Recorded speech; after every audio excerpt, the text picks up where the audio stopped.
Assalamualaikum warahmatullahi wabarakatuh. Kami dari kelompok 10 dari kelas Algoce. Saya Ahmad Yusron dengan NIM 2065 dan teman saya. Saya Helmi Rihaman, NIM 2095. Di sini kami akan mempresentasikan hasil dari tugas akhir kami, yaitu berupa program kasir toko atau pengecekan riwayat pembelian. Untuk codingannya kurang lebih seperti ini yang kami akan jelaskan satu persatu. Di sini di line atas ini import untuk memberikan fungsi-fungsi di bawah, dan di sini kami mengambil dan membuat 3 file JSON yang berisi, yang pertama itu data produk, yaitu data-data dari produk yang ada di toko yang kita buatkan program kasirnya. Di sini data transaksi, yaitu setiap ada pembelian maka setiap barang yang dibeli itu akan tercantum di sini, yang berisi tanggal, nama barangnya, harga barangnya, jumlah barangnya, dan total. Dan juga data akun, di mana setiap orang yang membuat akun baru akan ada di sini. Dan ada 2 jenis status, yaitu admin dan pembeli, di mana nanti jika masuk statusnya admin akan berbeda dengan statusnya pembeli, menu yang ditampilkan. Untuk di sini beranda itu berisi pilihan menu, yaitu masuk, daftar, dan juga keluar gitu. Untuk masuk itu mungkin kita run saja seperti ini, mungkin kurang lebihnya. Nah, seperti ini tampilan dari program kita. Untuk yang menu pertama itu masuk, maka jika kita klik satu maka akan muncul seperti ini, masukkan username dan juga password nantinya. Ini fungsi menu, isinya itu ketika sudah masuk, maka jika statusnya admin, maka menu yang ditampilkan itu berupa data produk, transaksi, dan juga kembali. Namun jika statusnya yang terbaca itu pembeli, maka akan masuk ke menu transaksi yang ada di bawah, nanti akan dijelaskan oleh teman saya. Di sini daftar, fungsi daftar di sini, maka jika belum memiliki akun, para pengguna akan diminta untuk mendaftar terlebih dahulu dengan menginputkan nama, username, dan password yang akan digunakan. Jika username yang dimasukkan itu sudah ada dalam JSON, file JSON di sini, misalkan untuk menggunakan nama Yusron, maka akan muncul notifikasi username sudah digunakan dan akan diminta untuk mengulang proses pendaftaran.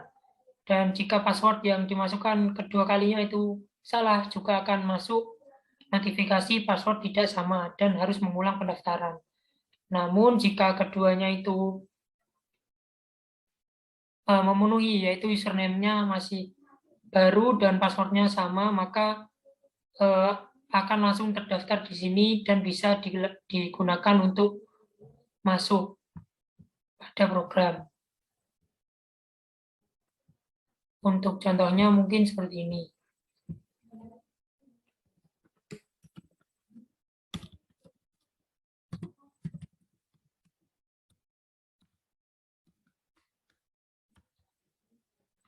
Jika berhasil masuk, akan ada notifikasi berhasil masuk dan enter untuk melanjutkan. Nah, menu yang ditampilkan ketika masuk dan dibaca sebagai admin, maka menu yang ditampilkan seperti ini, data produk, transaksi, dan juga kembali. Kita klik kembali, namun jika kita masuknya sebagai pembeli, maka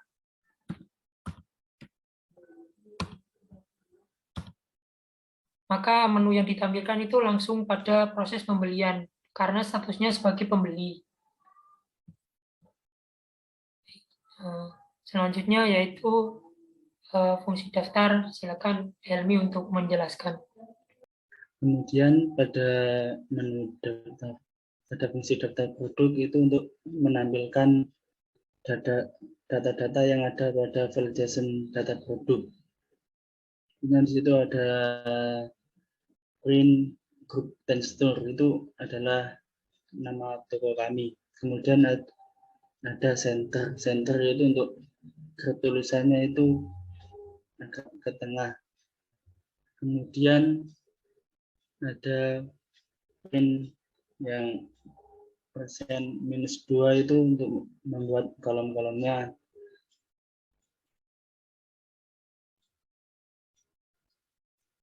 Untuk jarak pada kolom. Kemudian ada fungsi tambah produk, itu untuk menambahkan apa yang akan kita pesan pada produk yang ada. Jadi itu nanti kita memasukkan nama produk yang akan kita pesan, kemudian menyebutkan harga produknya, stok produknya. Kemudian di situ ada produk titik append, itu untuk fungsinya untuk menambahkan tadi. Kemudian di situ ada memanggil daftar produk. Itu untuk kita kembali melihat daftar produknya bahwa tambah produknya itu tadi sudah berhasil dimasukkan. Kemudian ada fungsi hapus produk, itu untuk menghapus produk yang sudah ada. Jadi di situ pertama ada memanggil daftar produk, itu untuk melihat daftar produk yang sebelumnya. Terus di situ kita diminta untuk menyebutkan nomor yang akan kita hapus yang ada pada daftar produknya. Kemudian ada produk pop, itu untuk fungsinya untuk menghapus produknya. Kemudian pada fungsi simpan, itu untuk menyimpan perubahan yang sudah ada. Di situ ada data sama dengan JSON dan produk indent, itu untuk menyimpan datanya itu pada file JSON tadi. Dan nanti yang di sini itu langsung tersimpan di sini. Kemudian memberi fungsi clear untuk menghapus yang ada di atasnya pada terminalnya. Kemudian ada laporan penjualan, itu untuk menunjukkan kalau itu laporan penjualannya. Kemudian ada titik center, itu fungsinya untuk agar tulisannya bisa ke tengah itu dengan jarak 76. Kemudian store itu nama tokonya. Kemudian itu ada yang persen -2s, itu ada kolomnya itu yang ada jaraknya gitu juga. Terus ada fungsi menu produk. Ada fungsi menu produk.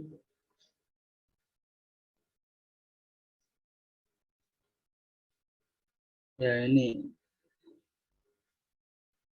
pada perulangan where true, ada yang satu daftar produk, yang kedua tambah produk, 3 hapus produk, yang keempat simpan data, yang kelima laporan penjualan, yang keenam menu kembali. Untuk yang garis miring N itu fungsinya untuk agar ke paragraf ke enter gitu, jadi di bawahnya enggak langsung ke samping gitu. Kemudian ada pilih, ini untuk menentukan kita mau memilih nomor berapa yang akan kita masukkan. Kemudian jika kita memasukkan nomor 1, maka itu nantinya akan memanggil fungsi daftar produk yang di atas tadi untuk menampilkan daftar produk. Kemudian jika kita memilih nomor 2, maka kita memanggil fungsi tambah produknya. Jika kita memilih yang ketiga, maka kita memanggil def hapus produk tadi. Jika kita memilih yang nomor 4, itu maka kita menyimpan data produk yang telah kita lakukan. Itu memanggil fungsi simpan tadi. Jadi langsung datanya yang kesimpan.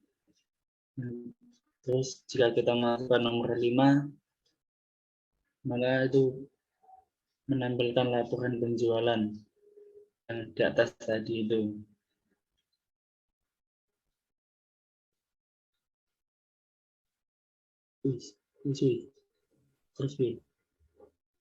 Terus kita jelas nih ya.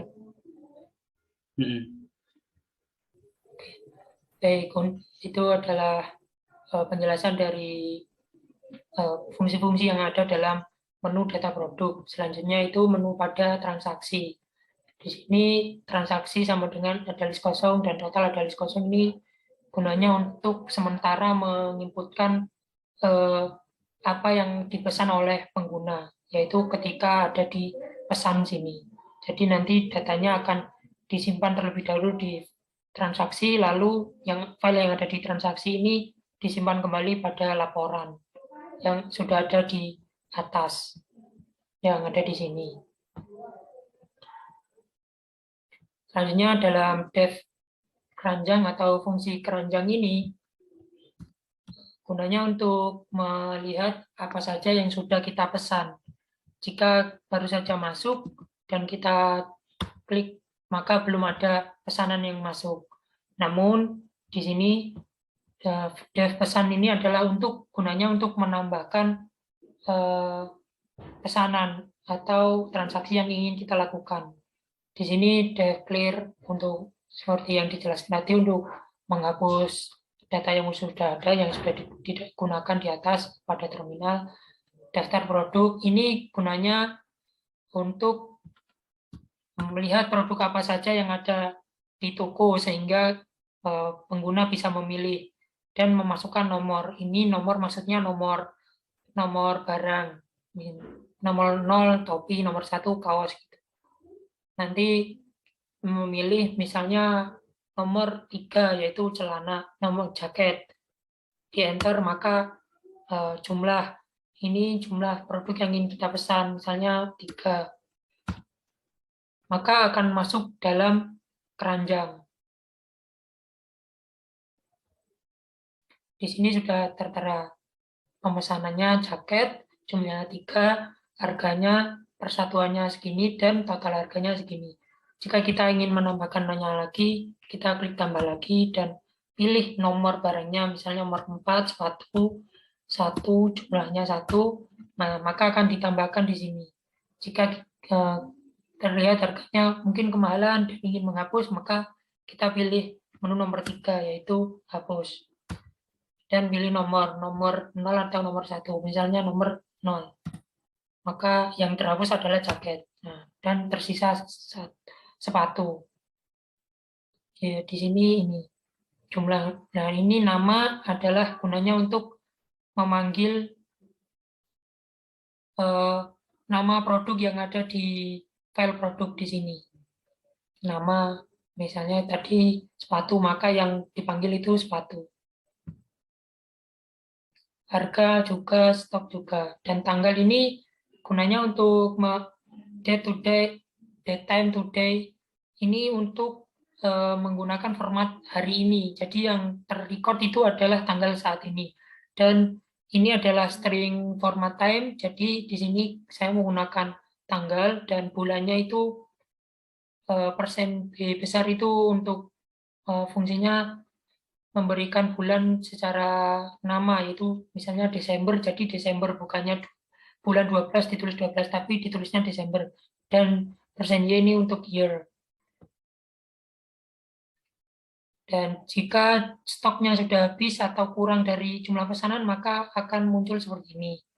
jika stoknya mencukupi, maka stoknya itu akan otomatis terkurangi oleh jumlah pesanan. Misalnya pesanan 1, maka data yang stok yang ada di sini nanti akan terkurang 1. Di sini 76. Dan jika sudah merasa ini sudah pas, maka akan masuk ke fungsi bayar. Jika sudah ada fungsi bayar, nanti akan otomatis kurang. Di sini kita masukkan terlebih dahulu uang yang harus kita masukkan, tentunya harus lebih dari jumlah yang tertera di sini. Ini adalah struk dari pembelian yang sudah kita lakukan. Dan di sini datanya akan langsung terkurang jika sudah bayar.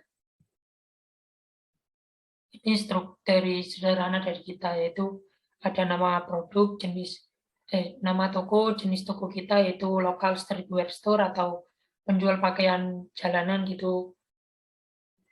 Di sini harus total belanja, terus uang yang dimasukkan dan kembaliannya. Jika melanjutkan maka enter, lanjutkan. Untuk fungsi bayarnya di sini ini jumlah bayarnya nanti. Jika pembayarannya lebih dari jumlah harga, maka akan muncul seperti ini. Ini gunanya untuk menampilkan struk tadi. Dan datanya disimpan di data laporan atau di sini. Nah, seperti ini. Nah, akan masuk di sini. Tadi kan kita membeli sepatu, jumlahnya 1 akan masuk di sini. Ada tanggalnya juga.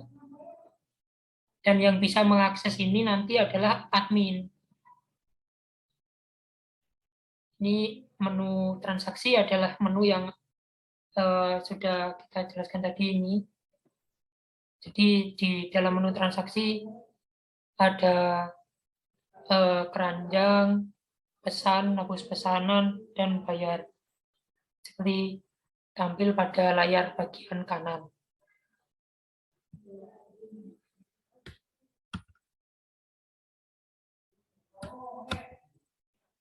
Jadi mungkin itu kurang lebihnya presentasi dari program yang sudah kami buat. Kurang lebihnya mohon maaf. Wassalamualaikum warahmatullahi wabarakatuh.